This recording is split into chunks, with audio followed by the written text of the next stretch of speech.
Yeah, ready. All right, welcome. This is our train layout. It's an accumulation of about 35 years. We started out with a little table, 4 feet by 10 feet, that we used to have on a hinge in our old house that we could hook up to the wall. We weren't using it. Now this is our latest setup. Patsy painted the walls.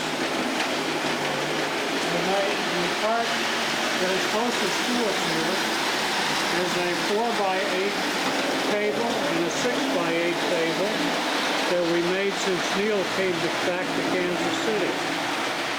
Here we have an airport that we built. This is the airport, and there's the hangar, and we strung lights on either side of the runway.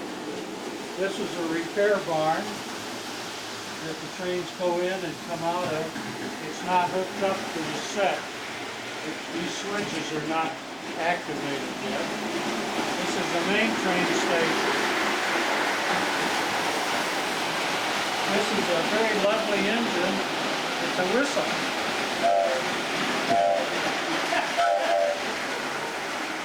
But it stays there as an exhibit. This is a rodeo that we bought in New Jersey, and if you see the bucking bronco, he's riding on that bucking bull, and here they're loading up the animals to go to another rodeo. And the cows are going up down there, and these gates open.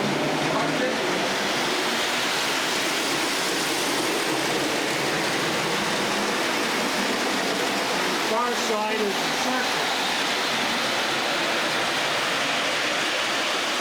The little circus wagon on the trains, those were kits, and we put them together, and then I glued them to the flat cars. And the derrick car is lifting the elephant to get onto the train. This is a horse thing. The horses come out of a car. It's not on the track right now. Go into the car, come out of the car, and go around that track. On the other side of the bridge that came from... Hey, you can't go to the other side of the bridge. There's a fire. Well, we did. The bridge came from Millie. And so we set it up here as a bridge that'll open up.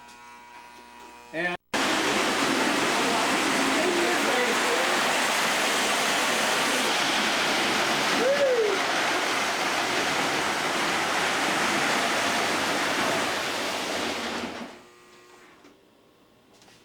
okay. Keep going. To continue, this is a water tender. Theoretically, it loads water into the trains. And here we're building a subdivision. Now, Sue Ellen's husband is a builder in St. Paul, so we call this Kesey Lakeview Villas, coming soon. See, and the man is hammering here, and he's carrying a load here, and I built these out of balsa wood. This is a factory, and if you come around here,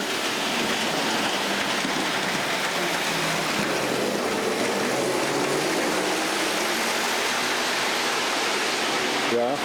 come around here,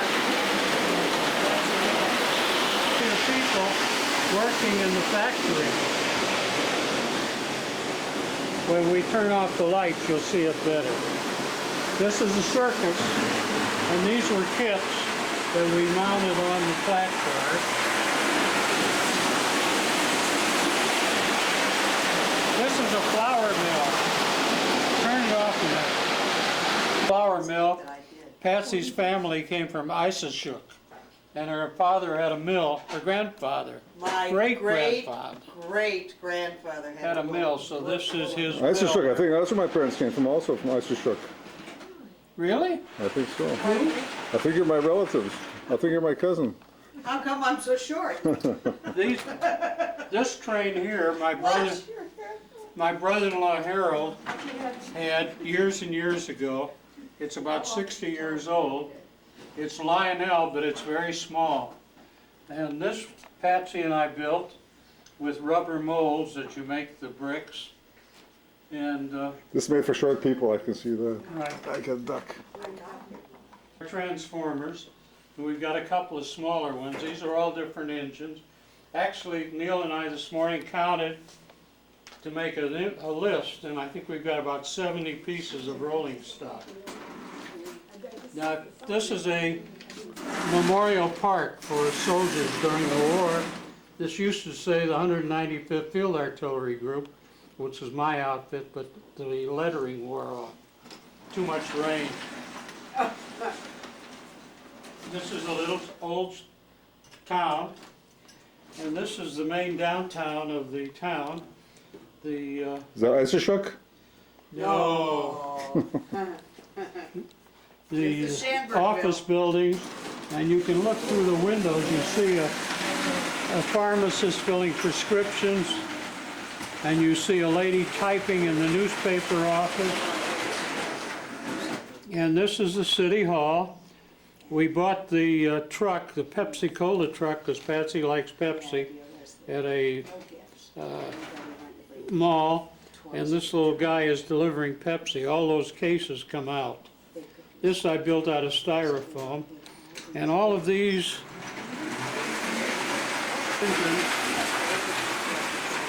engines are Avon cars.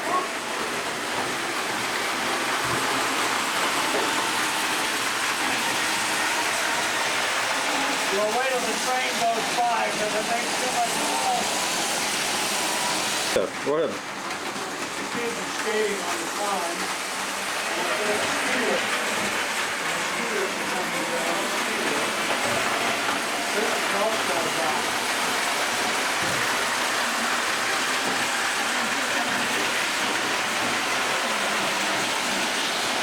I was fixing the electric lines.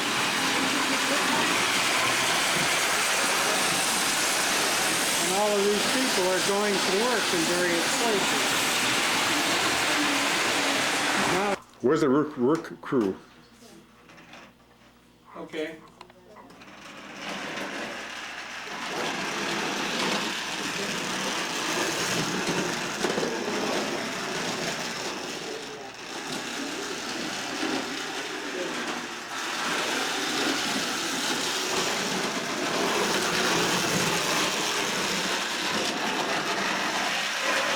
If it'll run, hang on before you start.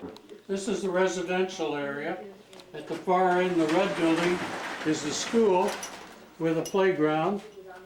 And as you go around, there's the little neighborhood shopping area. This is a park, and there's a jazz group putting on a concert. Next to it is a zoo. And over that is a Boy Scout camp with a red campfire. I see it. This is an Indian memorial with a totem pole and an Indian canoe and a covered bridge. And then over in the corner is a church that we converted to a synagogue, the red building, and next to it is Shrag Hospital. Then we come around, and all of these mountains were painted by Patsy. There's a little train going in the mountains. And then here we have the farm. And here comes the train again.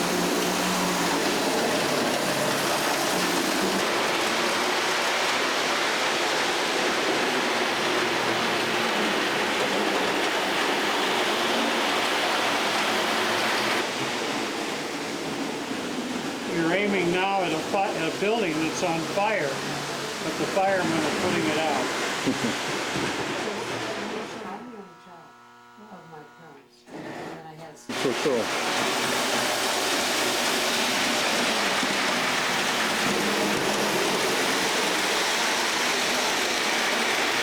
Running good now, Neil.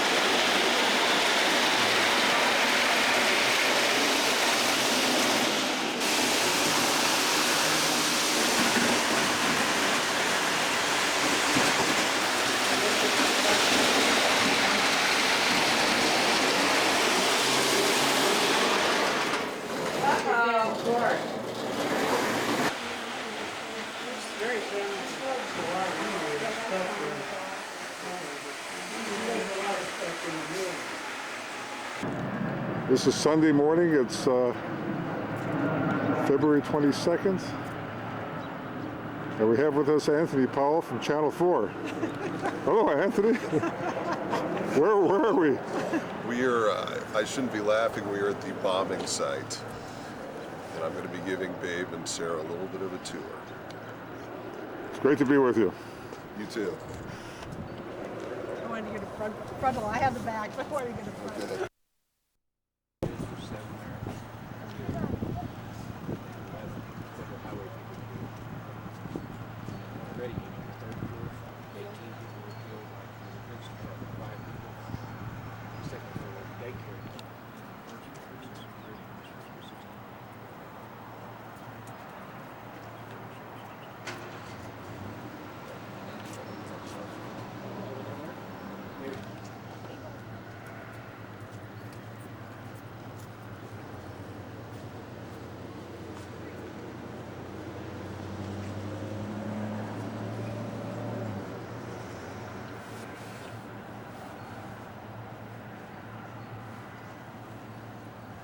This building, to the semicircle over there, is over here.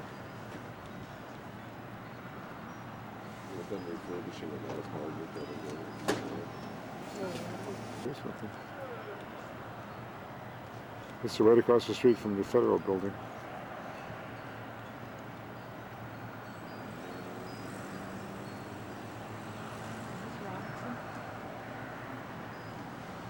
Robinson is over there.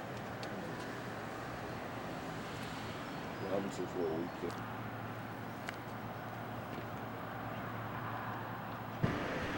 This is Monday morning. It's February 23rd. We're in Amarillo, Texas, and we are on historic Route 66. It's a beautiful day today. And we're on their way to Portala, New Mexico to see Yuval. And there's that car that's gone over 1,200 miles so far. Route 66 is the oldest road from Chicago to California. Very popular route during the Depression. We're in Canyon, Texas, just outside of Amarillo. It's a beautiful canyon, the miniature Grand Canyon.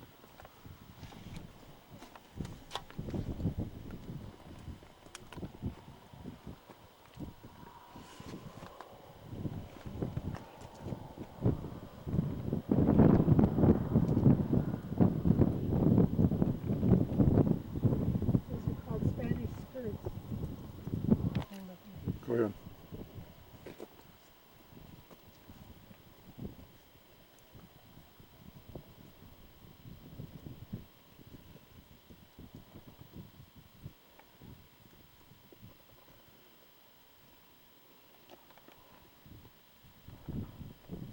Hello there. Hi. Have a nice walk.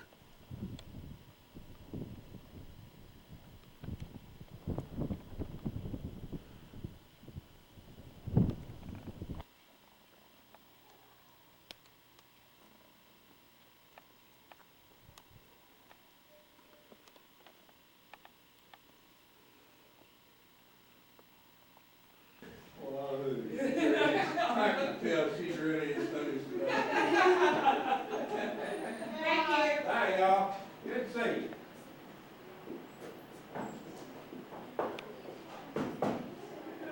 What's going on around here today? Well, we're taking a few movies, okay? We've never been to the Grand Canyon, so this looks pretty nice to us. Oh, I'll tell you, yeah. Well, this is just a small little Grand Canyon. Such a pretty day. It's gorgeous. We picked the right yeah. day. You really did. Isn't it always nice out here? Heavens no. Why didn't you, if you'd have come yesterday, it was raining, you know, and the wind blowing. Shoot. Today's a nice day. Beautiful. We drove down to the bottom of this Palo Duro Canyon.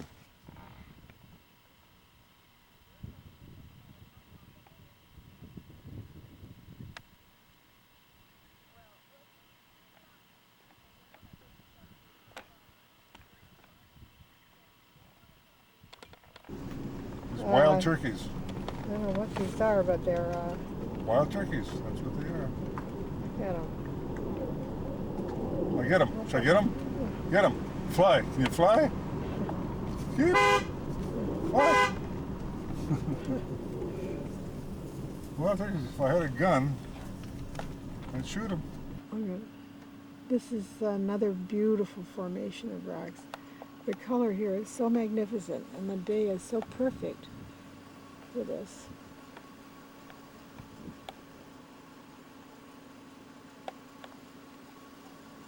We really lucked out on the weather. There's another beautiful spot, but I had to stop and look at this coloring the mountain. It was so pretty.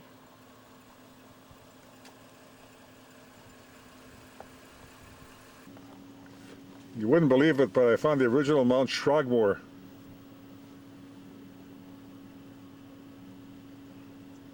There's Harris and Babe and East and Shane, and there's Pa in the end.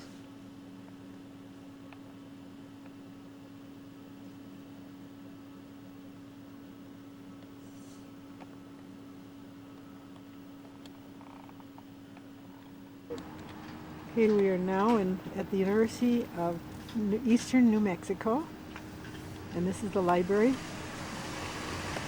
that we've visits regularly. Yeah, all the time. And this is the Science Museum where he does his research and classes. Nice big buildings on Where do you want to go? This is your... This is one of the other science buildings.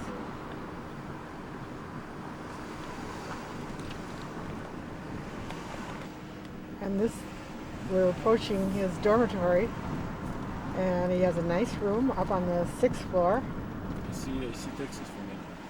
and you can see all of Texas from there. Because it's pretty flat Into around New here. Mexico, it's too flat. Boker Tov, Yuvi. Okay, thanks again. Be a good boy. Hola. Hola, here it's hola. You all. The last time I took a picture of you, you were in Alaska. Yeah? Next year, Next time in the Caribbean. Caribbean. Okay? Let me take a picture.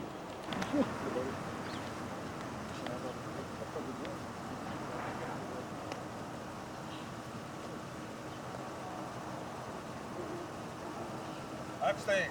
It's nice weather here.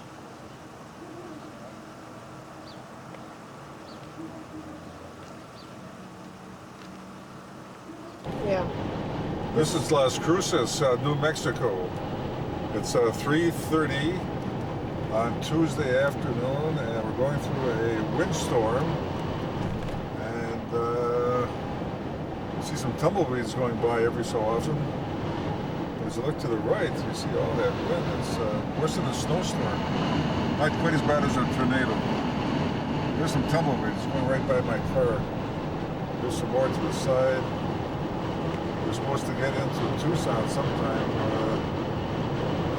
tomorrow, but we'll stay in either Deming or Las Cruces tonight. We're sugar the weather here. No, right in front of my car. Oh, you dummy.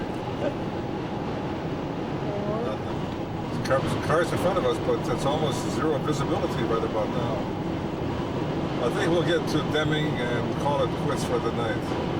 That's about 350 miles from today. We left Yuval this morning about 9 o'clock. We've gone about a little over 300 miles. That's enough. This is the beautiful scenery we have here.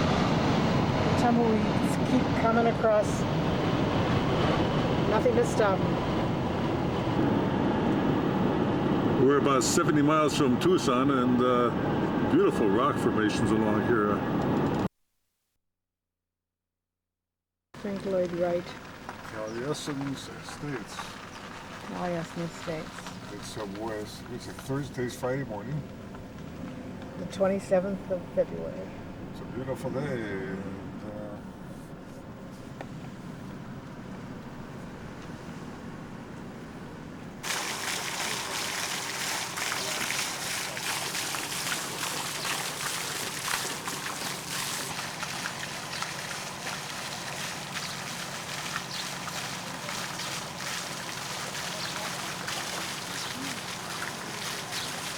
The word Taliesin.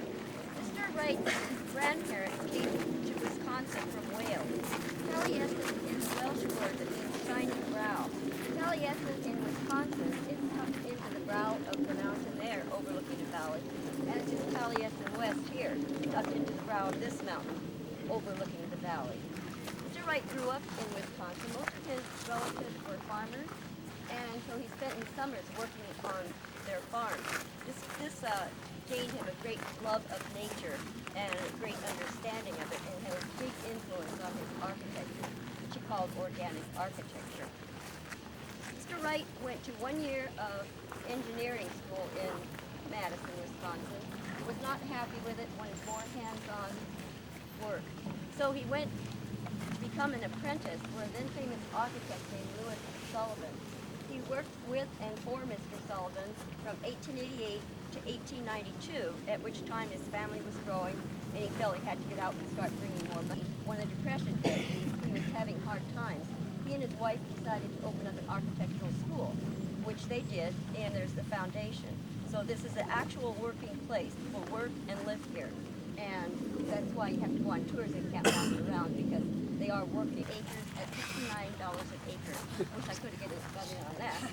And he asked for the water rights. Well, the realtor thought that was kind of silly, but he agreed. So Mr. Wright got the water rights to the property.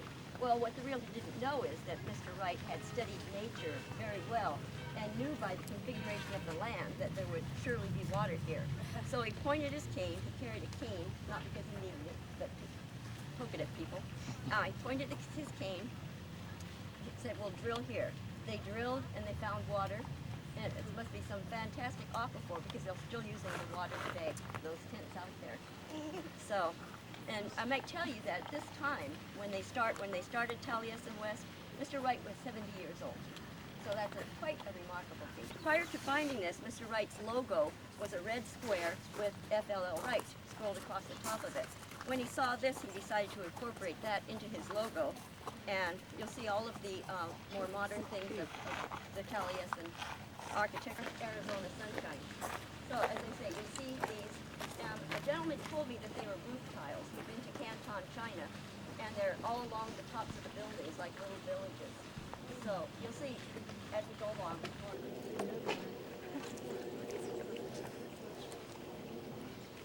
You see all the cactus? It's too tiny to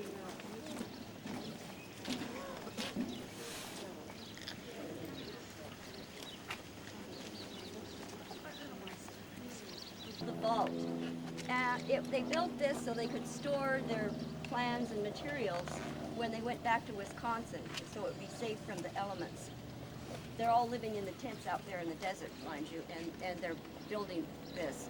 They brought these rocks down from the mountains, and they built wooden forms, and they placed the rocks, 1 man, 2 man, 3 man, however many it took.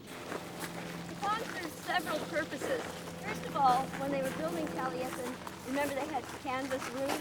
Well, they would put the canvas in the water to get it wet, then stretch it out on top of the roof and secure it with redwood beams.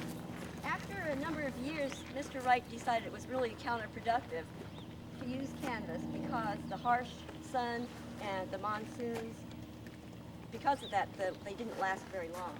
So then they started sandwiching the canvas between sheets of fiberglass, because it was much more sturdy. You know, since they didn't have glass, the windows were flat, canvas slats that they could lower to get down 3 times. Once totally, and that particular fire, there were 6 lives were lost. So he was very, very conscious. And Mr. and Mrs. Wright liked to come out here in the evening and sit and watch the sun go down over Camelback Mountain. Of course, this was all pretty desert at the time. Taliesin was only this flood all pristine desert. Any roads that they've had coming in here were roads that they had to build themselves because it was way out. In 1947, Mr. Wright got word that they were going to bring power to the Phoenix Valley, and this is exactly what he envisioned. Well, the cultivated plants you see were from Mr. Wright's time. This, of course, is the natural desert. You probably noticed as you came in that it said preserve. Well, it's good because here's Taliesin, and the rest of the desert around here belongs to Taliesin, and it will be preserved as desert, which is good because we're losing our desert about an acre an hour fire. And there was one fire at Taliesin, and I'll point that building out to you when we get to it. This tall, it's not in use as a water tower, but that's what it was originally. Now you'll notice as we go around there's some sculpture. That was done by one of the architects and studied Mr. Wright's philosophy. When he saw what beautiful work she did as a hobby, he suggested that perhaps her real talent laid in sculpturing rather than architect. So he asked her if she would stay on.